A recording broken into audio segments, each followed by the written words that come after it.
The Galactic Council chamber was carved from the bones of a dead moon. That was not a metaphor. The Vorathi people had literally hollowed out a dead moon, polished its white rock into smooth walls, and placed their most important meeting room at its center. They believed it sent a message. We sit at the heart of something dead, and we made it useful. They were very proud of this. On the day that changed everything, 43 species sat in that chamber. They had seats shaped to fit their bodies, coiled platforms for the serpentine shawl, pressurized tanks for the gas-breathing moor, flat cold slabs for the choreth who absorbed heat like sponges. The chamber smelled of 43 different biologies, and it was, by any reasonable measure, impressive. Ambassador Drell of the Vorathi stood at the center podium.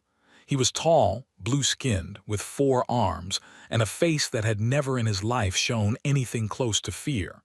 He had governed sectors. He had ended wars with a signature. He had once looked a Choreth warlord in the eye and told him to sit down, and the warlord had sat. He was afraid now. Not visibly, but the people who knew him, the 2 aides standing at the back wall, they saw it in the way his second and third arms were very still. The matter before the council, Drell said, is the question of the Sol system. Around the chamber, 42 species shifted in their seats. This was not a new topic.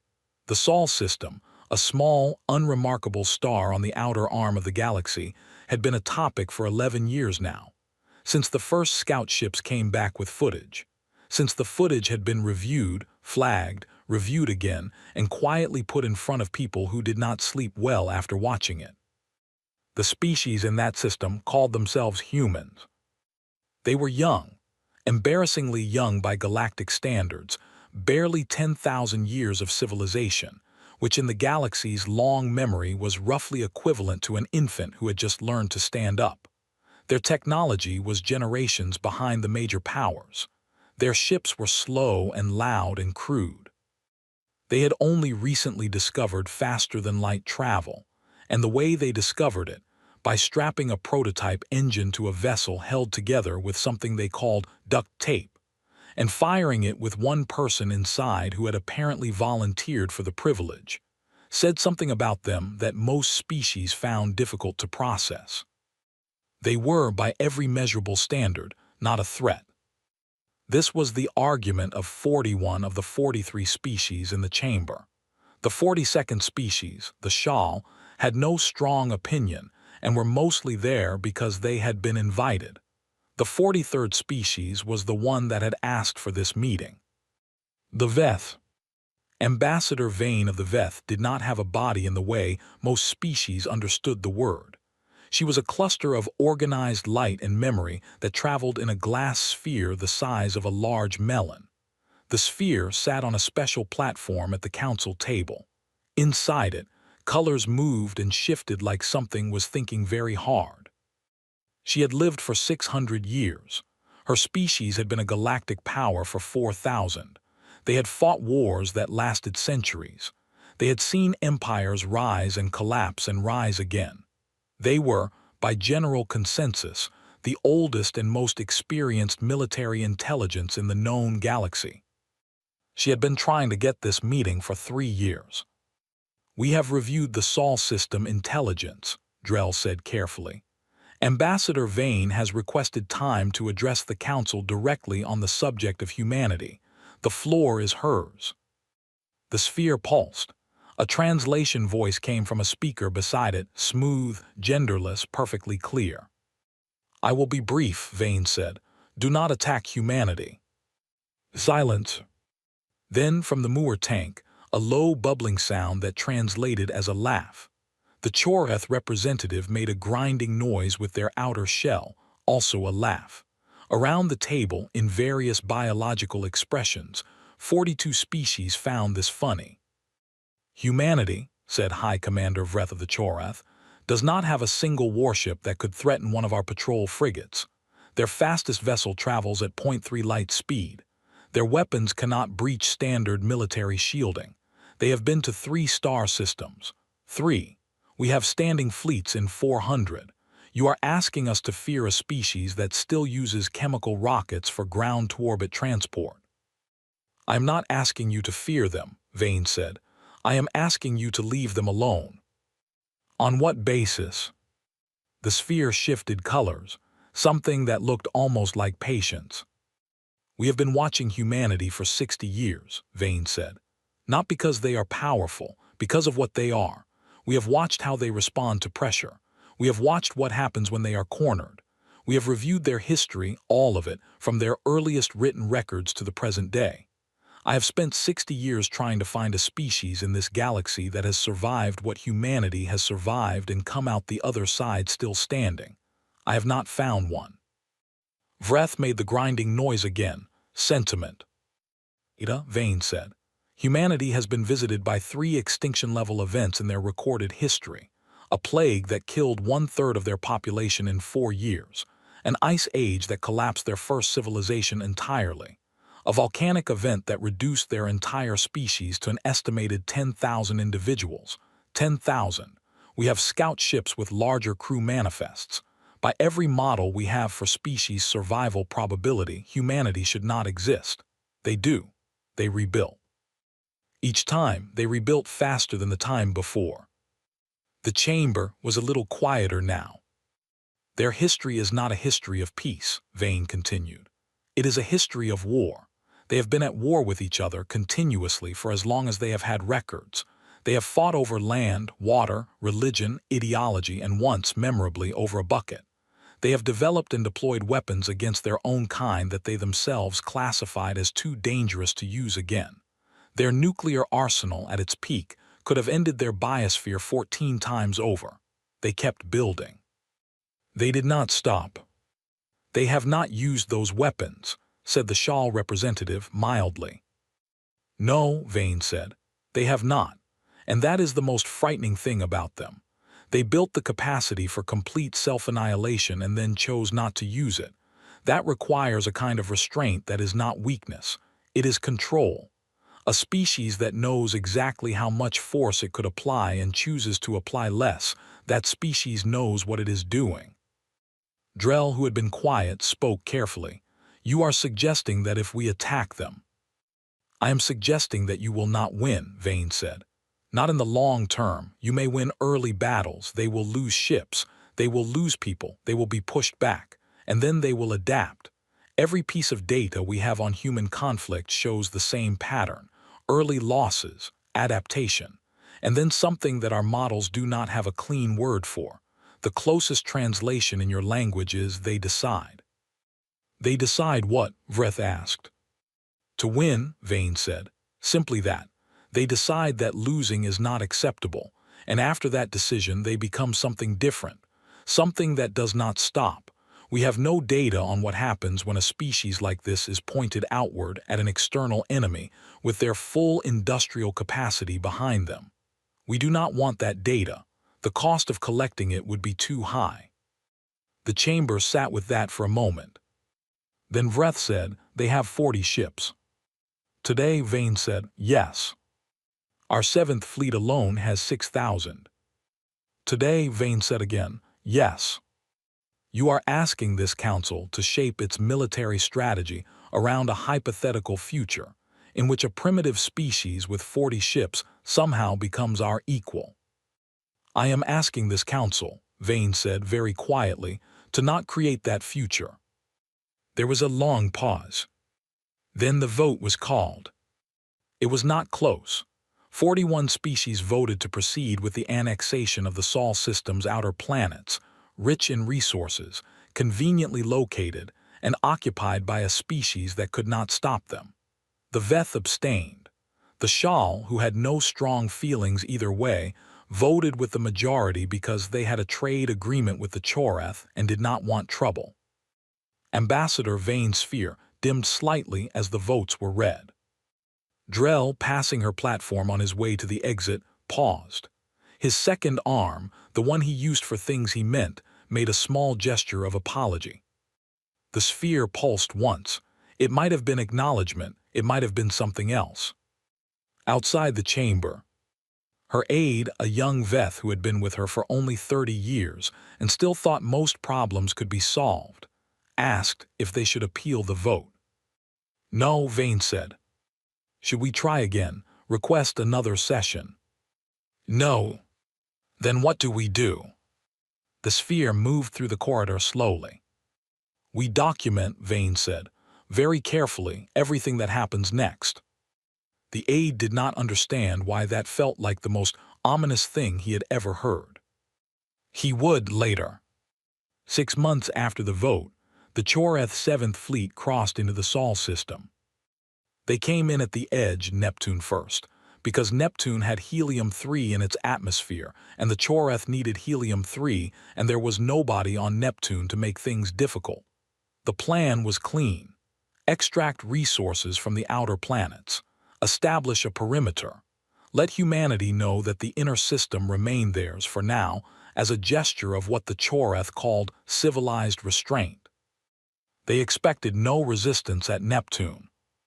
What they found was a human research station, 12 people, completely civilian, the kind of place that studied storms and magnetic fields and published papers that 7 people in the universe ever read. Standard protocol was to send a declaration of intent, a legal notice essentially, that this space now belonged to the Choreth Dominion. The station would be given 30 cycles to evacuate. This was considered generous. The Choreth fleet commander sent the declaration. The station sent back a response in 17 minutes. It said, "This is a human installation in human space. You need to leave, now." The fleet commander read this message 3 times. Then he checked to make sure the translation was correct. It was. Then he looked at the sensor readout, which confirmed that the station had no weapons, no shields beyond basic micrometeorite plating, and a crew of 12. He sent back, "Evacuation notice stands, 30 cycles." The station sent back in 11 minutes this time, "We're not leaving, and you should know that we've already reported this to Earth, so you really should leave." The fleet commander, who commanded 6,000 ships and had personally overseen the annexation of 14 systems, found himself in the strange position of being told to leave by 12 unarmed scientists. He did not leave. The station did not leave either. On the 29th cycle, a human vessel appeared at the edge of sensor range. One ship, small, military configuration, though the fleet commander's analysts noted that the weapon's signatures were very basic, very old by galactic standards. One ship. Against 6,000. The fleet commander sent a communication to the human vessel explaining, patiently, what the tactical situation was. The human vessel sent back, "We know, we're just here to witness." He didn't understand that. He would. On the 31st cycle, when the research station still had not evacuated, the Choreth fleet began their extraction operations. It was routine. It was clean. The 12 researchers were transported off the station by force, carefully. No casualties, the Choreth were not barbarians, and the station was disassembled for its metal. The single human ship watched the entire thing. Then it turned and went back toward the inner system. The fleet commander noted this in his log and went back to his work. He was not concerned. He was 6,000 ships. He had nothing to be concerned about. That night, or what passed for night in the deep black, one of his junior analysts knocked on the door of his quarters. She was young, a recently graduated intelligence officer, and she had the look of someone who had found something she didn't want to have found. She handed him a data pad. It was a translation of human communication traffic from the previous 8 hours. He read it. It was not government communications, not military orders, not political speeches. It was their information networks, their public conversation, millions of humans talking to each other about what had happened at Neptune. He read what they were saying. He put the data pad down. He sent a message to Choreth High Command that night. It was flagged as non-urgent because he did not want to seem like someone who panicked, but he sent it. It said, "Request updated intelligence assessment on human response capacity." Specifically, how quickly can they build ships? He did not sleep well after that. Not because of what humans had done. Because of what they were saying they were going to do. And the tone in which they were saying it. He had annexed 14 systems. He had heard species beg. He had heard them threaten. He had heard them negotiate and plead and rage. He had never heard anything quite like this. The humans weren't threatening. They weren't begging. They weren't even particularly emotional, or at least not in ways he could parse. They were just talking about what came next, practically, specifically, like people who had already decided the outcome and were now discussing logistics.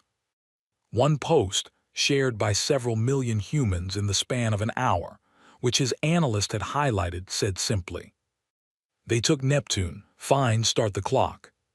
He didn't know what the clock was for. He had a feeling he was going to find out. The phrase, "start the clock," was not an official military order. It was not issued by any government. It was not a declaration of war, though the declaration of war came 2 days later in very formal language with a lot of very serious people standing at very serious podiums. It was not in any military doctrine, any strategic handbook, any document with a seal on it. It was said by a dock worker named Peter, who worked at the Luna shipyard, who had been watching the news feed on his break when the footage of Neptune came in. He had watched the Choreth ships surround the research station. He had watched 12 scientists get pulled off their home of 4 years and loaded onto a foreign vessel. He had watched the station, which humans had built piece by piece, hauled up from Earth's gravity well at enormous cost, bolted together in vacuum by people in suits, get taken apart like it was nothing. He had put down his coffee. He had typed 4 words. And then gone back to work. 2 weeks later, his supervisor told him that quote had been shared 140 million times. Peter shrugged. He had work to do. This was, in a way, the thing that Ambassador Vane had tried to explain to the council and failed. It was not a thing that translated well into political language. Humans did not centralize their determination. It was not issued from the top. It came from dock workers on lunch breaks, from engineers pulling double shifts, from teenagers arguing in comment sections, from grandmothers who had never cared about space until the day something took part of it. It was a species-wide decision that no single human made. And once it was made, it was very difficult to unmake. The Earth Defense Council met in Geneva. They met in a room that had bad lighting and worse coffee, and a whiteboard that someone had written on in permanent marker by mistake in 2031 and never quite cleaned off. Important things had been decided in this room before. The people in it were used to important things. They were not used to this. General Amara Osai, who had commanded the African Union's Rapid Response Forces for 12 years before being appointed to the Defense Council, stood at the head of the table and looked at the projections and said, "Tell me the honest number." The analyst, young, tired, had clearly been there since the previous night, said, "Current fleet capacity, 41 active warships, 32 support vessels. Projected enemy force in the outer system, approximately 6,000 warships of a size class that outguns our capital ships by a factor of 4. That's the honest number." "Yes, ma'am." She looked at the whiteboard, at the permanent marker stain. It looked a little like a map of nowhere. "Okay," she said. That was all. The room waited. "Okay," she said again. "So we can't fight them yet. What's the build timeline?" The shipyard director, a woman named Chen who had not slept in 40 hours and was running on a substance she called emergency coffee that contained enough caffeine to vibrate a small dog, put up the next projection. Luna shipyard can increase output by 60% if we go to 3-shift continuous operations. Mars shipyard is already at capacity, but we can expand. We have been expanding. The legislature approved funding last week. The asteroid belt facilities are the real opportunity. We have 17 existing stations that can be converted to weapons production. We've been conservative about militarizing the belt because until 2 weeks ago, nobody was shooting at us. And now, we are considerably less conservative. She tapped the projection. 18 months, we double the fleet. 36 months, we have something that looks like a real military. 60 months. 5 years, General Osai said. 5 years, we have a fleet that can challenge a regional power. Chen paused. Probably, depending on what they build in the meantime. The room sat with this. And in the meantime, someone asked from the back. In the meantime, Osai said, we don't throw 41 ships at 6,000. In the meantime, we make them pay for every meter they advance. They haven't advanced past the outer system yet. They will, she said it simply, the way you say things that are already true even if they haven't happened. They came here for resources. Neptune was easy. They'll want more. We make more expensive. We harass, delay, attrit. We make them feel every ship they have to dedicate to holding their position. We make Neptune cost them 3 times what it's worth. With 41 ships. With 41 ships. The room went quiet again, but it was a different kind of quiet. Not doubt, something closer to calculation. General Osei turned back to Chen. The belt stations. How fast can the first one convert? 90 days if we push. Push. Chen nodded. She was already thinking about her next emergency coffee. The Choreth fleet commander's name was Grath Velson, and he was having a bad month. Not catastrophically bad.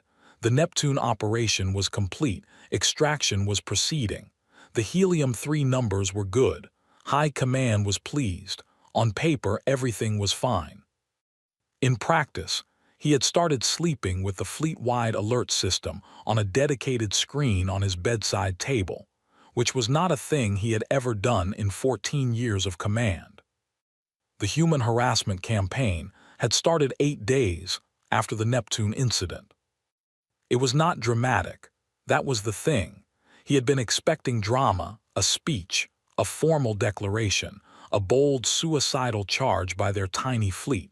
Humans were supposed to be emotional. Everything he had been briefed on said they made decisions based on emotion and had to be managed accordingly. What he got instead was a destroyed relay station. It happened quietly, in the deep dark between Neptune and Uranus. 3 human ships, small, fast, what they apparently called destroyers, hit the relay station from 3 angles simultaneously, pulled out before his response ships could get weapons lock, and were gone before he had finished reading the incident report. The station was not critical infrastructure. It cost him 2 days of reconfiguration time. That was not the point. The point was that they were telling him they could reach his support network. They were telling him they knew where it was and could hit it and leave. They were telling him, in the language of small, careful actions rather than words, that they were not paralyzed by the math of 6,000 versus 41. He sent a report to High Command. High Command told him to increase patrol density and continue extraction. He increased patrol density. 12 days later, a Choreth patrol frigate simply disappeared. No distress signal, no explosion detected, no wreckage. It was there and then it wasn't. The search operation found nothing. This bothered him more than the relay station. The relay station said, "We can hit your infrastructure." The missing frigate said, "We can hit your fleet and you won't know how or when." He sent another report. High Command told him to increase patrol density further and continue extraction. He was beginning to feel that High Command did not fully understand what kind of enemy this was. The answer to his question about how fast humans could build ships came back from intelligence 2 weeks later. He read it 3 times. He called his senior analyst. "This projection," he said, pointing to the line that showed human fleet capacity at 60 months. Is this accurate? The analyst said, within a margin of 15%, yes. At 60 months, they have a fleet of how many? Approximately 800 capital ships and 4,000 support vessels. He looked at that number for a long time. And our current force in this sector? 6,300. And at 60 months, their projected shipbuilding rate exceeds ours, the analyst said quietly, if they maintain this production pace, which they appear to be doing. He thought about the dock worker, the quote, the 140 million shares. Start the clock. He understood the clock now.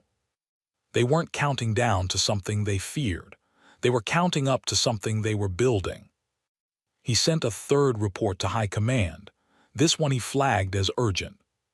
He was very specific. He did not use emotional language. He laid out the production data, the harassment pattern, the missing frigate, the relay station, the tone of human public communications. He recommended that the council be briefed on the long-term projection. He recommended that the terms of the Sol system annexation be reconsidered before humanity's fleet capacity made reconsidering it more difficult. High Command responded in 6 hours.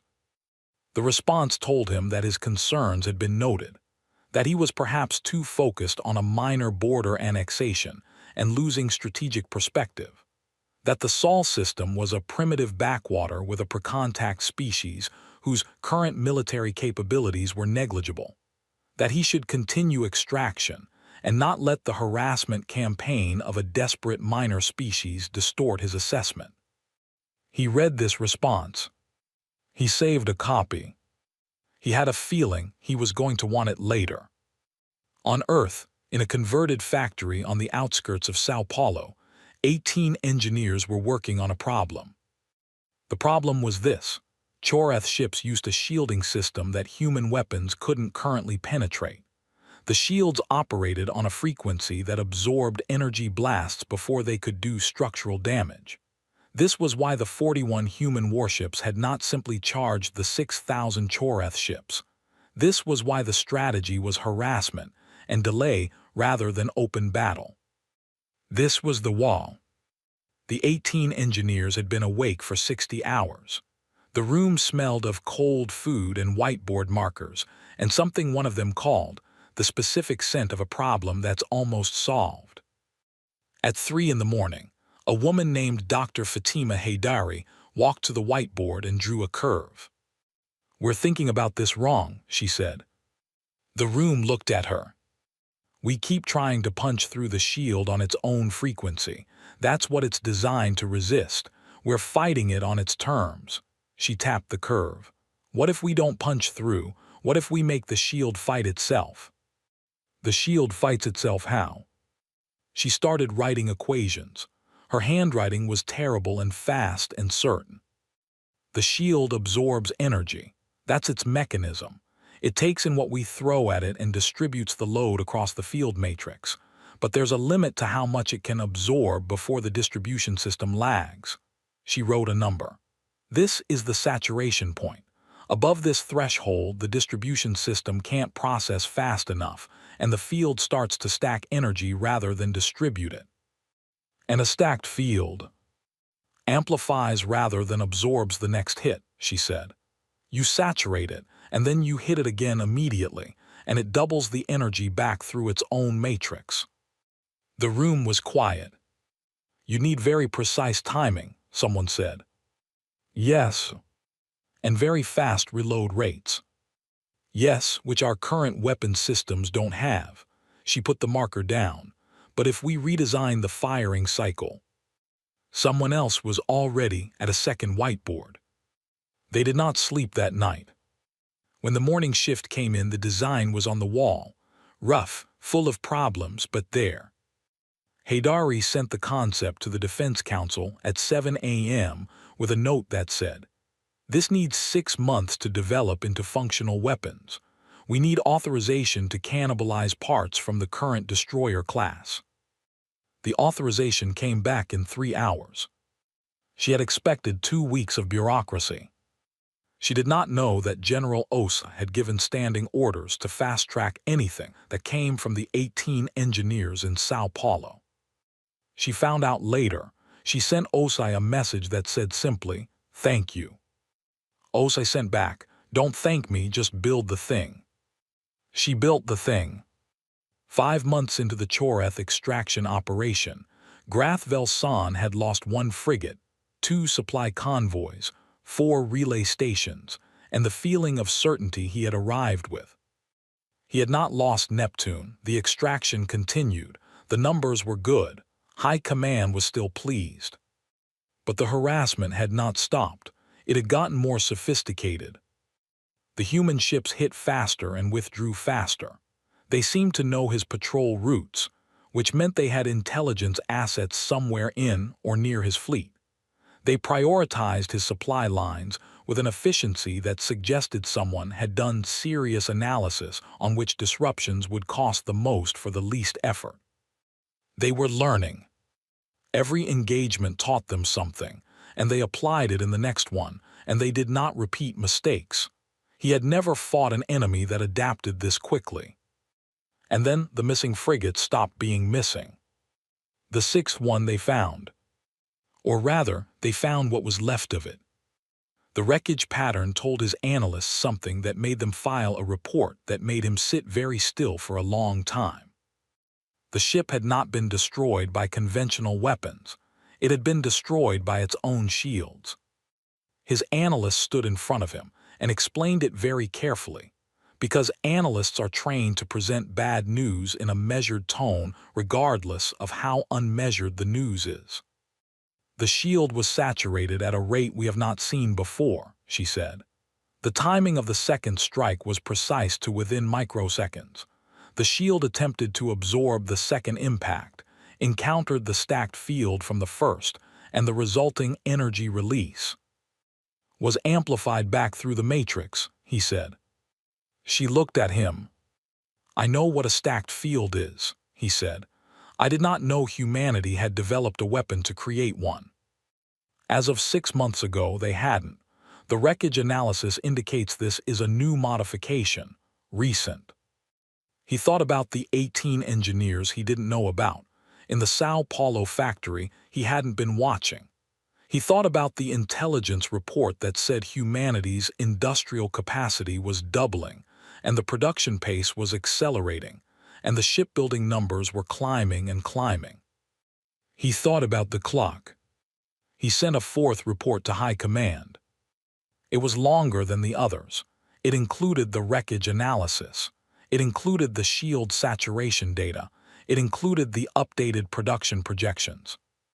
He flagged it urgent, immediate review required. He got back a response that told him to increase patrol density.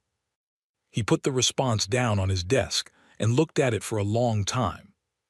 He thought about Ambassador Vane in her glass sphere, dimming slightly as the votes were read. He thought about what she had said. "I am asking this council to not create that future." He was beginning to understand what she had meant. He was also beginning to understand that it was too late to not create it. The future was already here. It had just started building ships, 2 years after Neptune. The Choreth Dominion held the outer planets. They had moved inward carefully, incrementally, the way you move a hand towards something that has bitten you before, and now occupied a loose perimeter around the asteroid belt. They had not crossed it, not because of orders, not because High Command told them to wait. Because of what happened the last time they tried. 8 months ago, a Choreth task force of 90 ships had attempted to push through the belt to establish a resource position on one of the larger asteroids. The human fleet at that time numbered 206 warships. By the math, the Choreth should have gone through them like they weren't there. The Choreth task force had gone through the asteroid belt like a hand through a hornet nest. The human ships did not fight like any fleet Grath Velsan had ever encountered in 14 years of command. They did not form battle lines. They did not hold positions.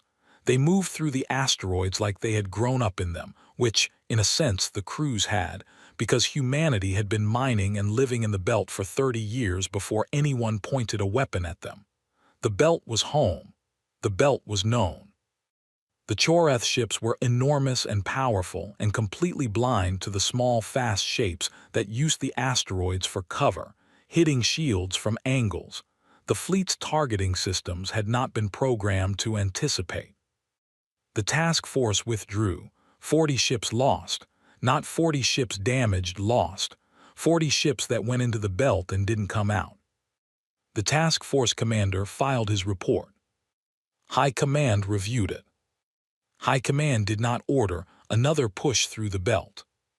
High Command did not discuss this decision openly. Grath Vel San, who had been watching from the outer perimeter, noted that there was a word for what happened when a military stops doing something because of an enemy action, without explicitly acknowledging that the enemy caused the change. The word was deterred. 2 years after Neptune, the Choreth Dominion was deterred by a species it had voted to casually annex. He wrote this in his personal log, and then sat and thought about whether to delete it. He kept it. On Earth, nobody was celebrating. This was also a thing about humans that was difficult to explain to outside observers. They had stopped the advance. They had destroyed 40 Choreth ships in the belt action. Their production lines were running at 3 times the pace from 2 years ago. They had invented a new weapon system in 6 months that took apart enemy shields from the inside. By any reasonable measure, they were winning, or at least not losing, which at the start of this had looked impossible. They were not celebrating. Not because they weren't proud, they were, not because they didn't understand the significance. They did. It was because the 12 researchers taken from Neptune Station were still in Choreth custody. It was because the outer planets were still occupied. It was because 307 human military personnel had died in 2 years of fighting. It was because 307 was a number attached to names attached to people, and the people who knew those names did not feel like celebrating. This was the thing Ambassador Vane had meant, and failed to communicate to the Council. Species that fight for territory or resources can be satisfied. Give them enough of what they want or take enough of what they have, and they will negotiate. The math will eventually change. Species that fight because something was taken, not something abstract, but something specific, 12 people with names and 4 years of work and a station they built, are different. You cannot satisfy them with territory. You cannot negotiate them out of what they've already decided. The 12 researchers had names. Humanity knew the names. Every single one was public knowledge, repeated in news feeds and memorial posts and conversations in break rooms and kitchens, and the spaces between sleep and waking where people lie in the dark and think about things they can't let go of. The Choreth had not killed them. They were in a detention facility, technically unharmed, in a situation that the Choreth considered a fairly standard administrative outcome of annexation. Humanity did not consider it that. Humanity had a word for it. The word was hostage, and the word meant something very specific in the human emotional vocabulary that had no clean translation in Choreth language. General Osai's war plan had 2 phases. Phase 1 was what was happening now. Build the fleet, hold the line, make every inch of outer system space expensive. Phase 2 had a trigger. The trigger was the fleet reaching a size where the math changed completely. Not parity. Osai was not interested in parity. She was interested in a number that meant the outcome of an engagement was not in question. She had a number in her head. She had not written it down anywhere. She had told it to exactly 2 people. One of them was President Miriam Ademi, who had sat across the table from Osai in the Geneva room with the permanent marker stain on the whiteboard, and heard the number and nodded once and said, "Then we wait until we have it." The other person was a man named Admiral Kenji Watanabe, who was going to be the one to give the order when the number was reached, and who spent the time between now and then doing what admirals do when they are preparing to fight a war they intend to win without question.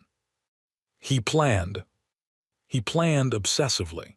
His staff said that the admiral had a plan for every contingency and a contingency for every plan and a backup for every backup. They said this with the fondness of people who trusted their commanding officer completely, which was its own kind of plan. Watanabe himself, when asked about his planning by a journalist who somehow got access to him for 20 minutes, said only, "We lost 307 people. When this is over, I want the number that justifies it to be as large as possible." The journalist asked what he meant. He said, "I want to win big enough that those 307 names mean something permanent." The journalist didn't fully understand this. Most of the galaxy wouldn't have. Humans understood it immediately. The Galactic Council met again 18 months after the Neptune incident. This meeting was not about humanity. It was about a trade dispute between the Shal and a species called the Marath over transit rights through a particular shipping lane. This was the kind of thing the Galactic Council mostly dealt with: trade disputes, boundary surveys, the administrative business of a galaxy that mostly, when left alone, did not blow itself up. But at the end of the meeting, Ambassador Vane asked for the floor. She got it out of habit. The Veth were old and important, and when they asked for time, you gave it to them. "I want to update the council," Vane said, "on the Sol system situation." Drell, who was chairing, made a gesture with his second arm. "Proceed." "The Chorath Dominion has been unable to advance past the asteroid belt for 8 months, Vane said. "In the last 6 months, human fleet production has reached a rate that exceeds any species in this region except the Dominion itself. Their new weapons system, which they developed in 6 months from concept to deployment, has been replicated and iterated upon in 3 subsequent generations of modification, each more effective than the last. Their forces in the belt have established complete defensive dominance of that region." The chamber was quiet. "I want to show you a projection," she said. The display at the center of the chamber activated. It showed a timeline. On the left side was the current date. On the right side was a point 3 years out. In between, a line climbed. "This is the projected human fleet size over the next 3 years, assuming they maintain current build rates, which they are showing every indication of doing." She let them read the number at the end.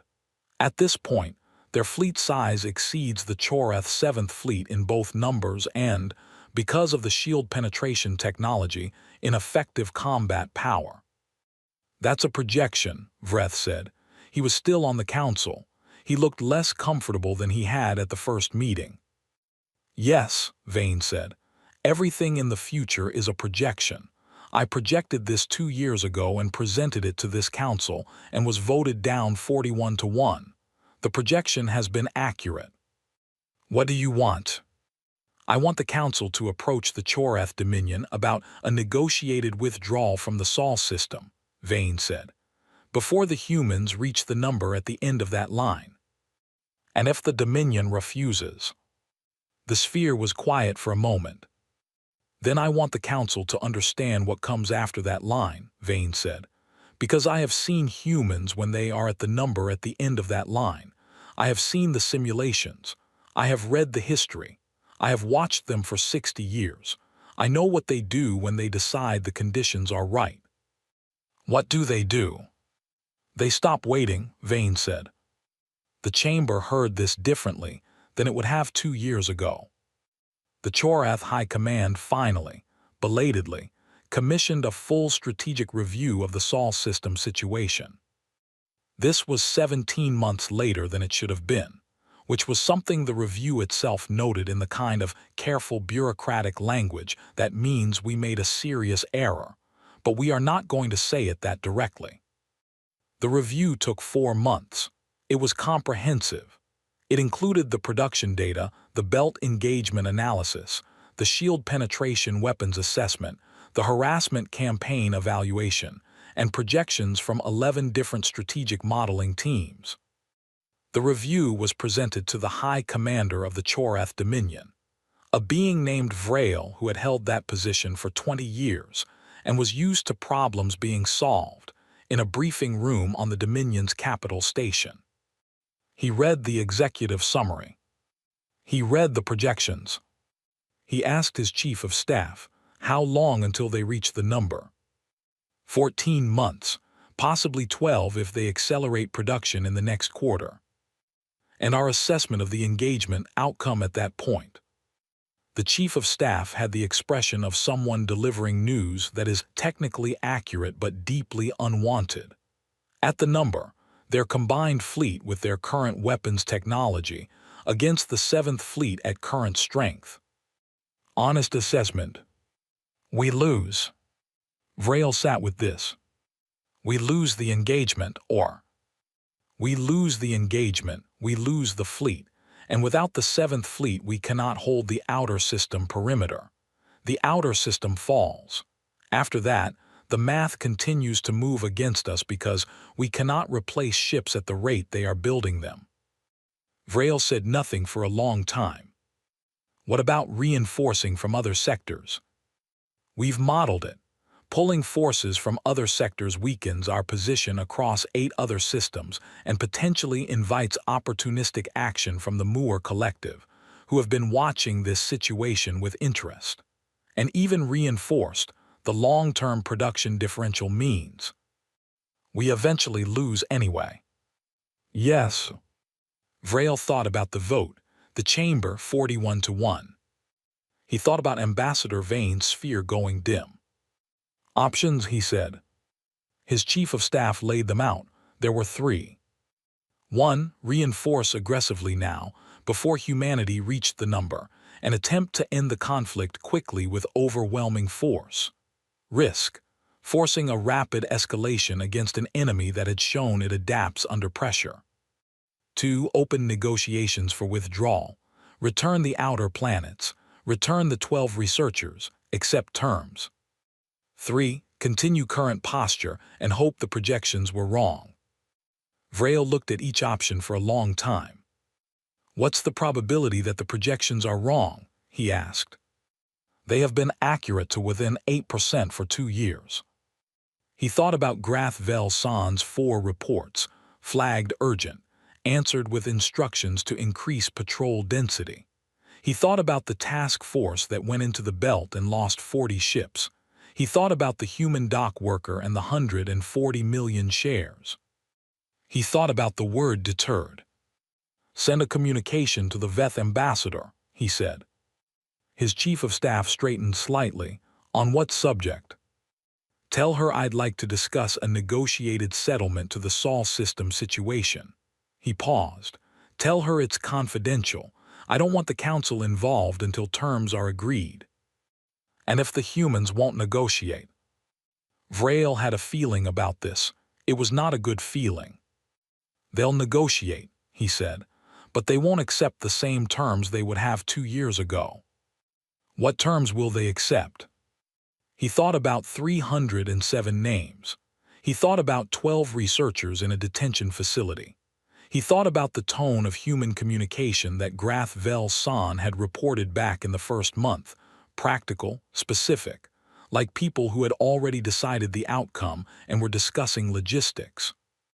I don't know, he said, but I think we should find out before they decide to tell us instead of ask us. The communication went out to Ambassador Vane that evening. She received it in her quarters on the council station, where she had been drafting her weekly report, which had been, for the past 2 years, mostly a record of things unfolding exactly as she had said they would. She read the communication. The sphere pulsed with something that might have been satisfaction, or might have been grief, or might have been both at once, because she was old enough to know that being right about terrible things is not the same as winning. She sent the communication to a human diplomatic contact she had been cultivating for 18 months. The contact's name was Ambassador Yasmin Akafer, and she was very good at her job, and she had been waiting for exactly this moment. She read the message. She forwarded it to Geneva. She typed one line of context. They blinked. And then she began drafting a response that was going to be very polite on the surface and absolutely immovable underneath. Because that was what this moment required, and she was very good at knowing what moments required. The humans had not yet reached the number. They were going to negotiate anyway. But they were going to negotiate like people who knew exactly what the number was and exactly how many months away it was. Which meant they were not going to give anything they didn't have to. The Choreth were about to learn something that Ambassador Vane could have told them 2 years ago. Negotiating with humans after they've decided to fight is very different from negotiating with them before. The price goes up. Every day it goes up. And the humans know it goes up. And they are very patient about waiting for the right price. The negotiations lasted 3 months. They took place on a neutral station owned by the Veth, a small, ancient platform that floated in the space between 2 star systems and was used, historically, for exactly this kind of thing. The Veth had built it 500 years ago with the specific understanding that eventually, in any conflict, someone would need a room where both sides could sit down without either side having home advantage. Ambassador Yasmin Akafar arrived with a team of 9 people and 4 cases of personal effects, which seemed, to the Choreth delegation, like a modest preparation for a major negotiation. The Choreth delegation had 47 members, 3 legal teams, 2 strategic advisors, a specialist in economic treaty architecture, and enough equipment to establish a small office. Akafar looked at all of this and said nothing. She set up her team in 3 rooms. She had a good sleep. She ate breakfast. Then she walked into the main negotiating chamber and put one piece of paper on the table. The Choreth lead negotiator, a very experienced diplomat named Shrenvel Moore, who had conducted 11 major treaties, looked at the piece of paper. "This is your opening position," he said. "Yes," Akafar said. The paper had 4 items on it. Item 1.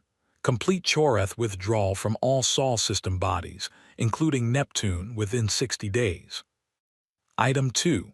Return of all 12 Neptune Station researchers, unharmed within 30 days. Item 3.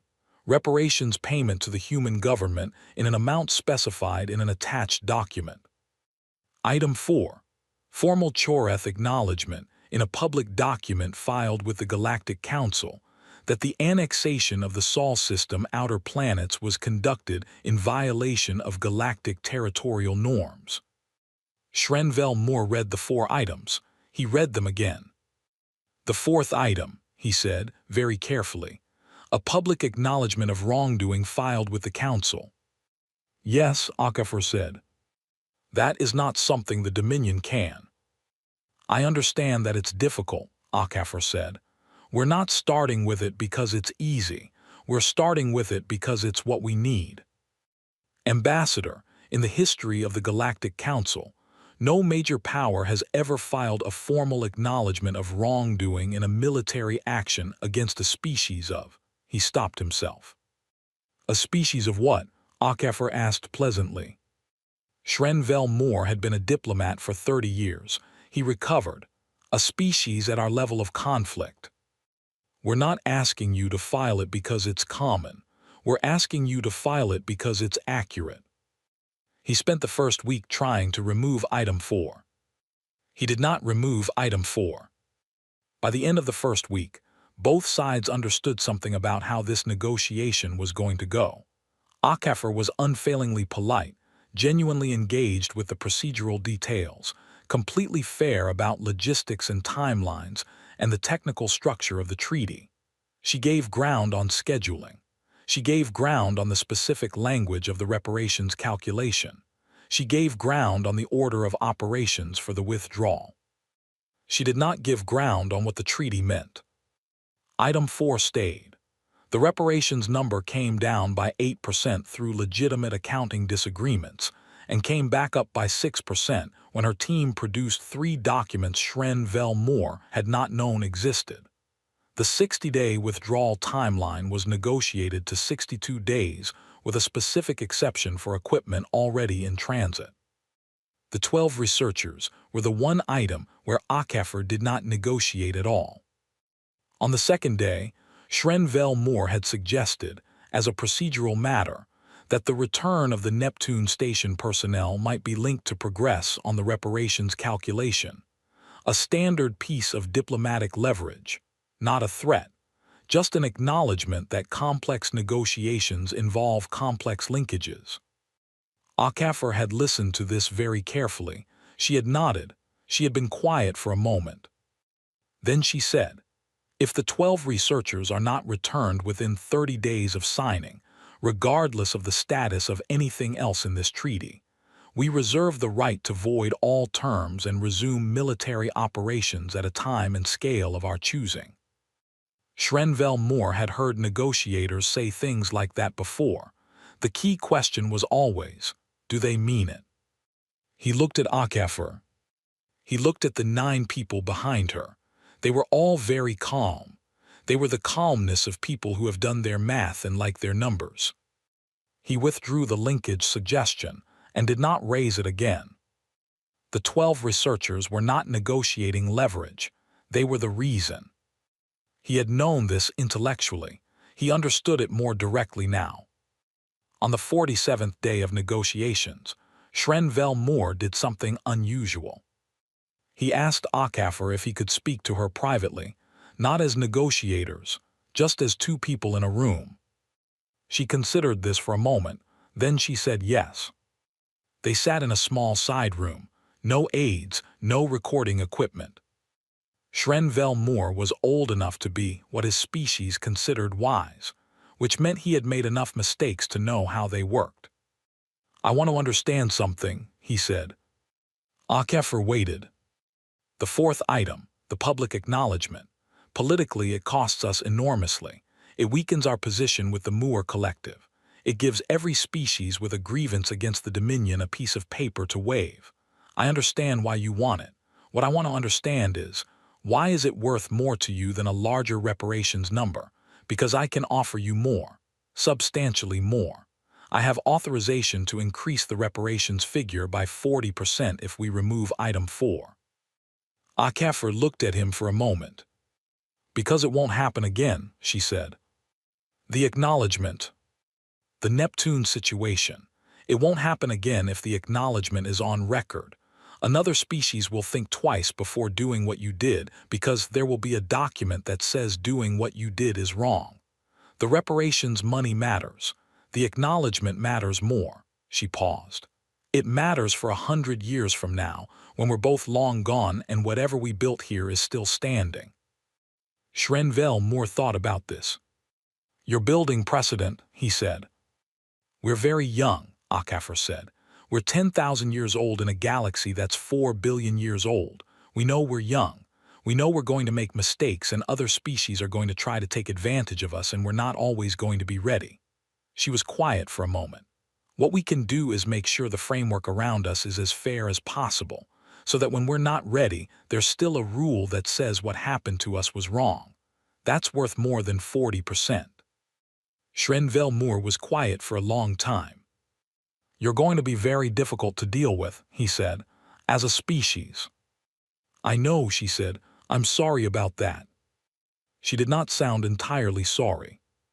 The treaty was signed on day 91. All 4 items remained. The signing ceremony was brief. The Choreth delegation signed without ceremony. HFY signed with a pen she had brought from Earth, an old-fashioned physical pen, the kind that used ink, the kind that humans had been using to sign important things for centuries. Schrenvel Moore noticed the pen. "Symbolic?" he asked.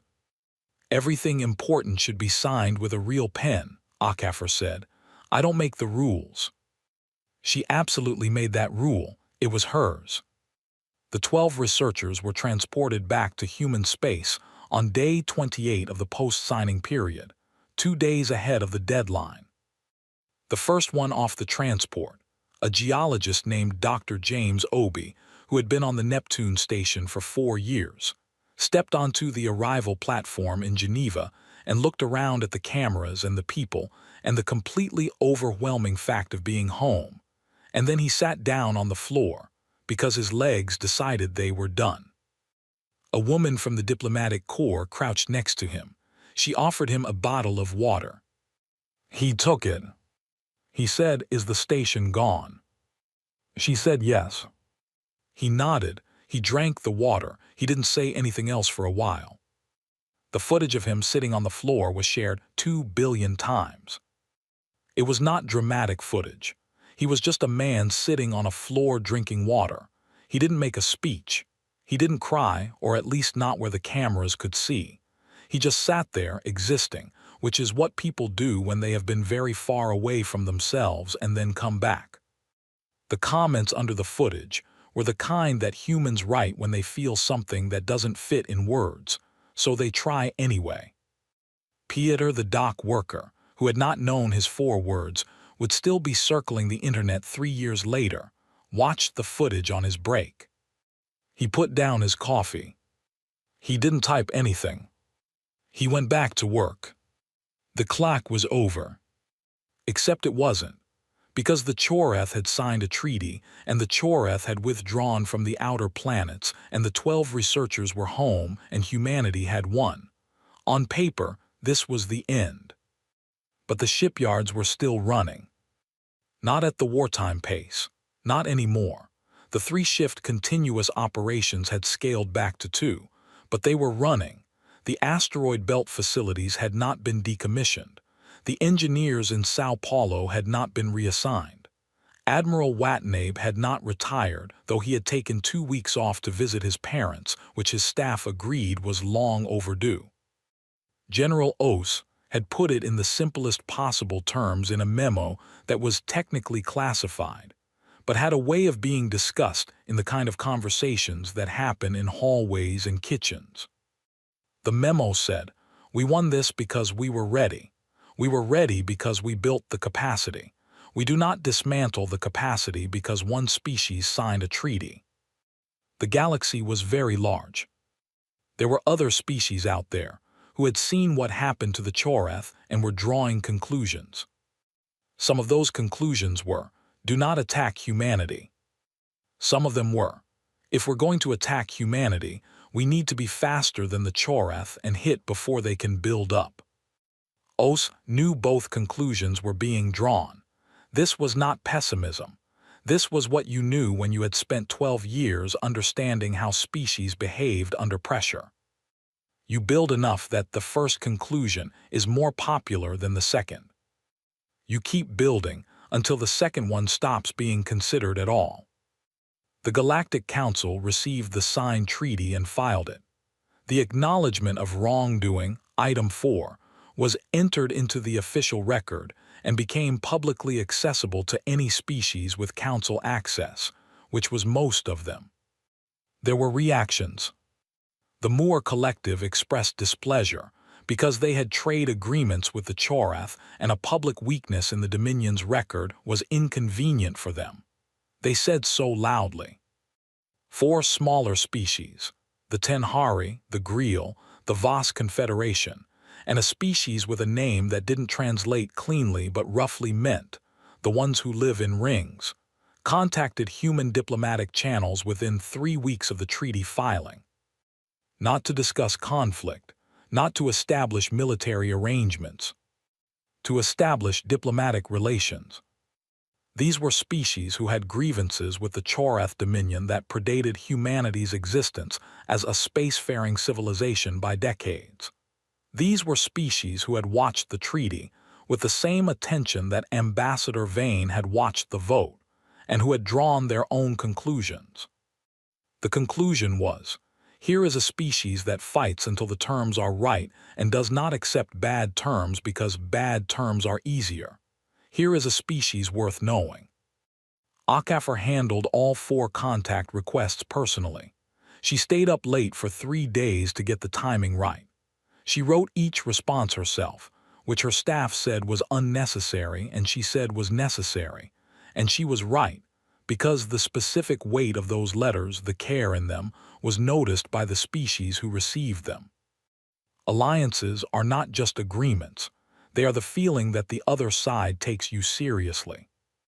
Humanity had learned this slowly, from 10,000 years of taking each other seriously and occasionally terribly, but always personally. They were good at this.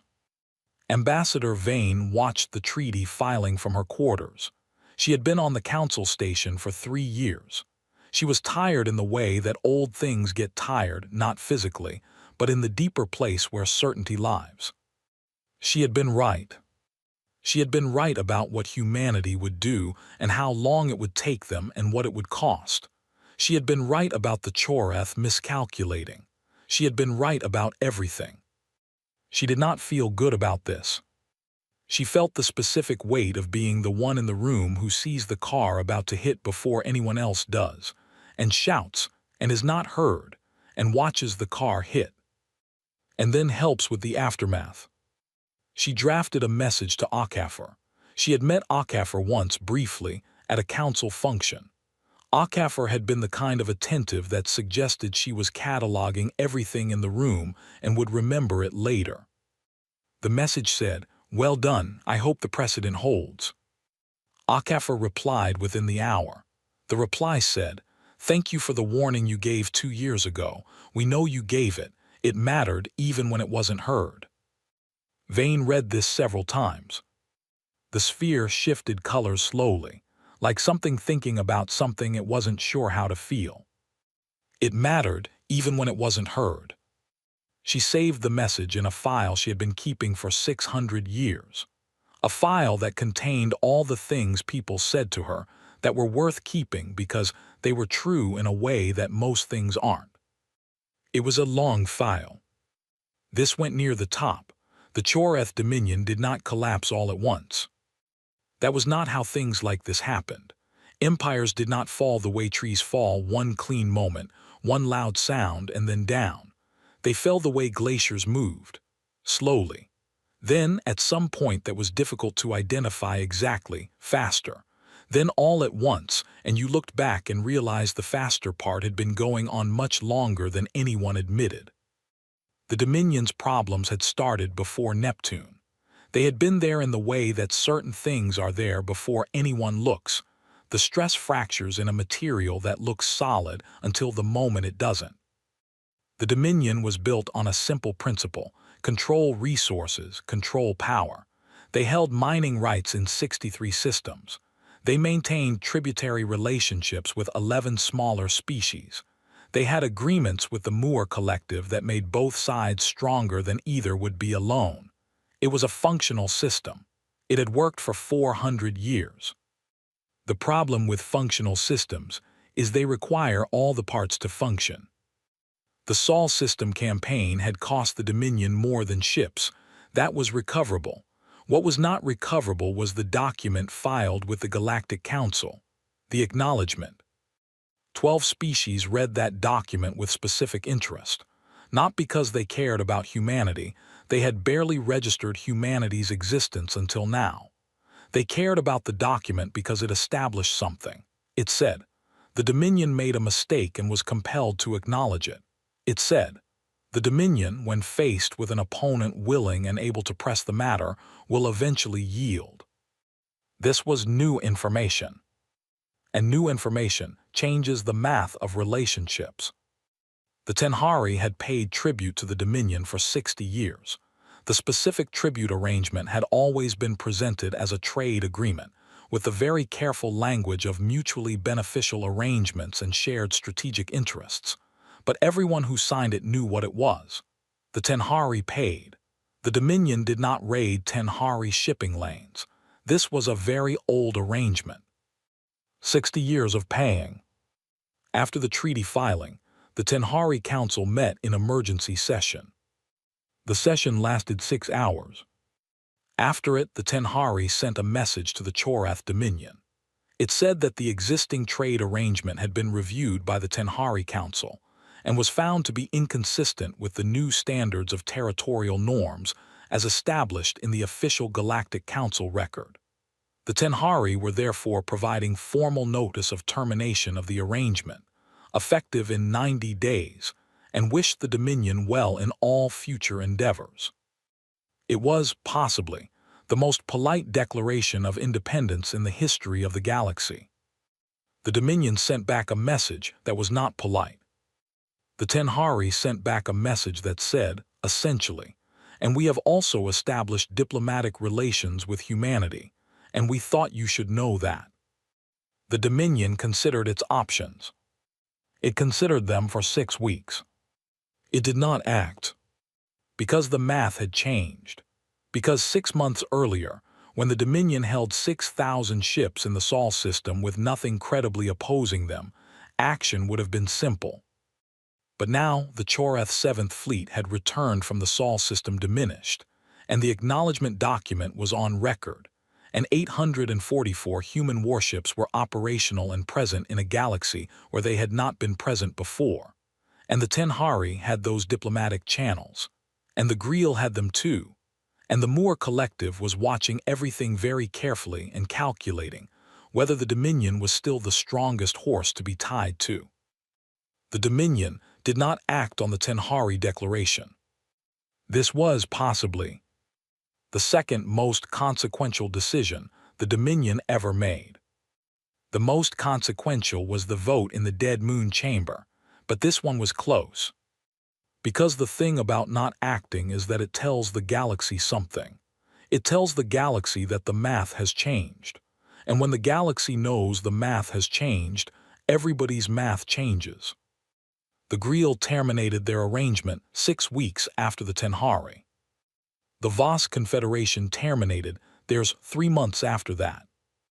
The species who had no clean translation in any language, the ones who lived in rings, did not have a tribute arrangement to terminate, but they issued a formal statement through the Galactic Council that contained the phrase sovereign territorial integrity 14 times, which was their way of making sure everyone understood where they stood. The Moor Collective did not terminate anything. They were more careful than that. They simply began, very quietly, to explore certain shipping arrangements with human commercial interests. Exploratory, nothing formal, just 2 parties in a very large galaxy looking at each other with professional interest. The Dominion noticed. The Dominion sent a strongly worded communication to the Moor Collective about the importance of existing alliances. The Moor Collective responded warmly and said they valued their long relationship with the Dominion enormously, and the exploratory conversations with human commercial interests were purely economic and involved no strategic dimensions whatsoever. The Dominion read this response and understood what it meant.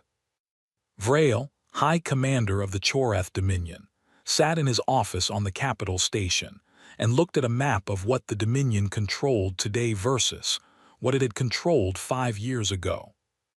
The map had not changed much.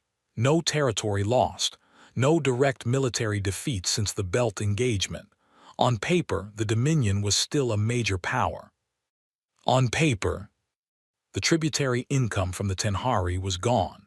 The Greel had taken their shipping to alternate routes. The Voss Confederation, which had provided the Dominion with a useful buffer against Moor expansion, was now talking to humanity, which meant they were no longer reliably neutral. The Moor Collective was not an enemy, but they were no longer a close ally, and the difference between a close ally and a not quite ally was, in certain strategic situations, everything. And there was the manufacturing question. The Dominion produced ships, good ships, large ships, the kind of ships that had looked at humanity's 41 warships from a position of complete invulnerability and decided the math was obvious. Humanity also produced ships, and they were still producing them, and they had been producing them continuously for 5 years at a rate that was, by any reasonable measure, remarkable. And every iteration was better than the last because every iteration was designed by people who had been in actual combat with Chorath forces and understood exactly what they were designing against. The shield saturation weapon was now in its 5th generation. The fifth generation did not just saturate shields. It could be tuned to specific shield frequencies and was devastating against first-contact opponents who had not yet adapted their shielding. The Dominion's counter to this was in development. It had been in development for 3 years. The humans had produced 5 generations of improvement in the time it took the Dominion to produce one counter. Vrail's chief of staff, who was a very honest person by virtue of having given Vrail accurate bad news for 15 years without being fired for it, delivered the annual strategic assessment and then sat quietly while Vrail read it. The assessment said, in precise bureaucratic language that did everything except use the specific word, the Dominion was in decline. Not a crisis, not a collapse. A slow, measurable, consistent decline in relative power that, if the trend lines continued, would result in the Dominion being a significant but not dominant power in this region of the galaxy within 20 to 30 years. Can the trend line be reversed? Vrail asked. Possibly. It would require a significant change in. We have modeled several scenarios. And none of them involve the Sol system. The chief of staff was quiet for a moment. No, he said. We have modeled scenarios involving renewed conflict with humanity. In all of them, the outcome is worse than the current trend line. Vrail put down the assessment. He thought about a vote in a dead moon chamber. He thought about 41 to 1. He thought about a report from a fleet commander flagged urgent, immediate review required, and answered with instructions to increase patrol density. He thought about a dock worker, 4 words, 140 million shares. He thought about what Ambassador Vane had said. I am asking this council to not create that future. We created the future, he said. It was not really directed at his chief of staff. It was just a thing that needed to be said out loud. His chief of staff, who was a very honest person, said, yes. And now we live in it. Yes. Vrail looked at the map for a long time. Then he said, call Ambassador Vane. On what subject?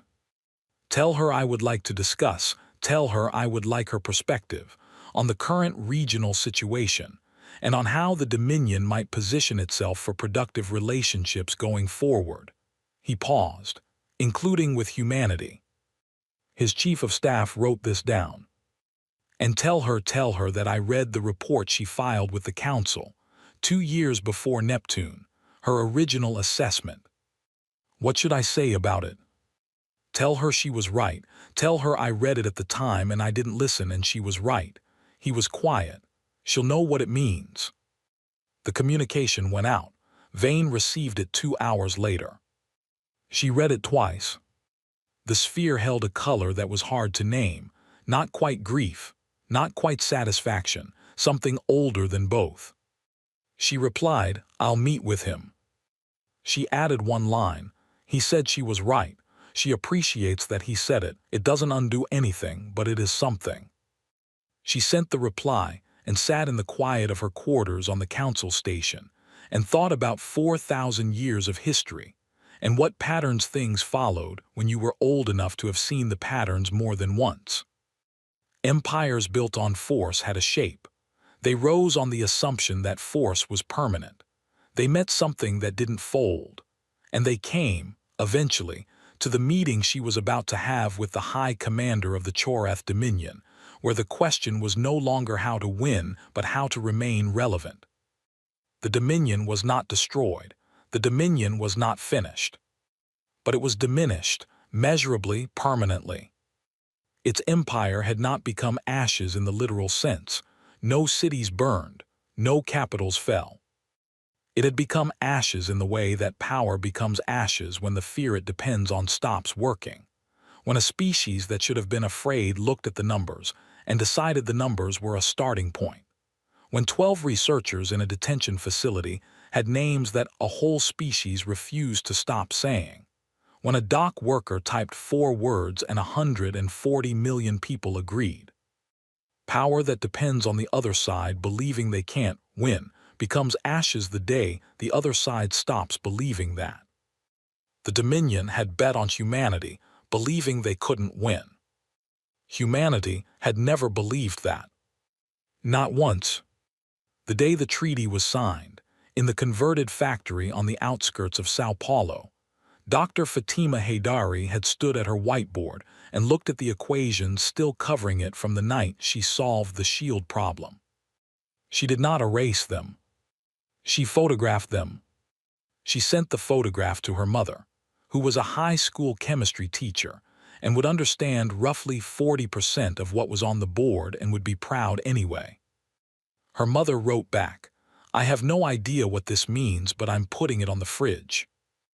Haydari had laughed so hard she had to sit down. She put the image of the whiteboard in a file she was keeping. She labeled it, "The Night We Figured It Out." Not the night she figured it out. The night we figured it out, because 18 people had been in that room and she was not the kind of person who forgot that. The war, if it could be called a war, had lasted 5 years. 341 humans had died. The final count, when the last incident reports came in, was 341. The names were all public. They were always going to be public. Haydari knew 3 of them. Not well, the military and civilian research sides of the conflict did not overlap much, but enough. Enough to feel the specific weight of knowing that someone is dead who was alive before a decision was made. And the decision didn't have to be made, and the people who made it hadn't wanted to. She sat with that for a while. Then she went back to work. Because that was the other thing about humans. The thing that Ambassador Vane had not said directly in the council chamber. The thing that was harder to put in a strategic briefing. The thing that was true but sounded like sentiment when you said it out loud. They grieve and they keep going. Not because they don't feel it. Because they feel it completely and they carry it and they keep going anyway, which is a different thing from not feeling it and a harder thing and a more human thing. 341 names, carried forward. The shipyards kept running. The engineers kept working. The diplomats kept building the framework that Akafar had described to Shren Vel Moore. The structure of rules that would be there when humans weren't ready, when the next thing came, when the galaxy tried again. Because the galaxy would try again. History was a pattern, not a line. But the galaxy had new information now. The galaxy knew what happened when you tried. The Choreth Dominion knew what happened when you tried. Ambassador Vane, 600 years old and tired in the way deep things get tired, sat in her meeting with the High Commander of the Choreth Dominion and helped him find the language for what had happened and what came next. General Osei read the final casualty report and kept it in a drawer in her desk in Geneva, in the building with the bad lighting and the coffee, and the whiteboard with the permanent marker stain. Admiral Watanabe took 3 weeks off this time. His staff agreed it was still not enough. Dr. James Obi, who had sat on the floor of the arrival platform and drunk a bottle of water and not said anything for a long time, went back to work 6 months later. Not Neptune. Neptune was gone, the station disassembled, the work interrupted. He started over. New data, new questions. The storms of Neptune from the new observation platform humanity was building, slowly, piece by piece, hauled up from Earth's gravity well at enormous cost, bolted together in vacuum by people in suits. The same way they'd done it before. The same way they'd always done it. Start the clock. Years later, many years, enough that the people who had been young were now the ones being asked to explain it. A historian named Orally Mbeki was writing a comprehensive account of the Sol system conflict. She interviewed every living participant she could find. She read every document. She watched every hour of footage. She spent 3 years trying to understand not just what happened, but why it happened the way it did. She interviewed Ambassador Vane near the end of her research. The Veth ambassador was older than she had been. Not visibly, the sphere looked the same, but there was something in the quality of her answers that felt like someone who had thought about these things very carefully for a very long time. Orally asked her, "Is there a single thing, one decision, one moment that you think changed the outcome?" Vane was quiet. "There are two," she said. "What's the first?" "The Choreth vote to proceed with annexation. Everything that followed came from that." "And the second?" "The dock worker," Vane said. Aurelie had the dock worker in her notes. She had tried to find Peter for an interview. He had declined. He had said, through a message that someone on his behalf had sent to her, that he hadn't done anything except type 4 words and he didn't see what there was to interview about. "Why the dock worker?" Aurelie asked. "Because of what he represented," Vane said. "The Choreth made their decision in a chamber designed to impress. 43 species, legal process, strategic analysis, and their decision was wrong. The dock worker made his decision on his lunch break, and it was right. Not the tactic, 4 words is not a military strategy, but the decision behind it. The immediate, instinctive, species-wide understanding that this was not acceptable and they were going to deal with it." The sphere shifted. "That is what I could not explain to the Council. You cannot model that. You cannot account for it in fleet size or weapons projections. It is a quality, and species that have it." She stopped. "Species that have it are very difficult to defeat," Aurelie offered. "Species that have it," Vane said, "are very difficult to discourage, which is not the same thing, and is, in many ways, more important." Aurelie wrote this down. She put it, eventually, near the end of the book, in a chapter called simply The Warning. The book was read by many species, not just humans. The Tenhari translated it. The Greel produced an annotated edition. The Moore Collective Strategic Studies programs used it as a primary text for 15 years. The chapter called The Warning was the most frequently cited. The most frequently cited sentence in it was the one from Vane. "Species that have it are very difficult to discourage." And below it, in a footnote, Aurelie had put the 4 words. Not Peter's name, he'd asked for that. Just the 4 words, standing alone on the page, which was enough. "Start the clock."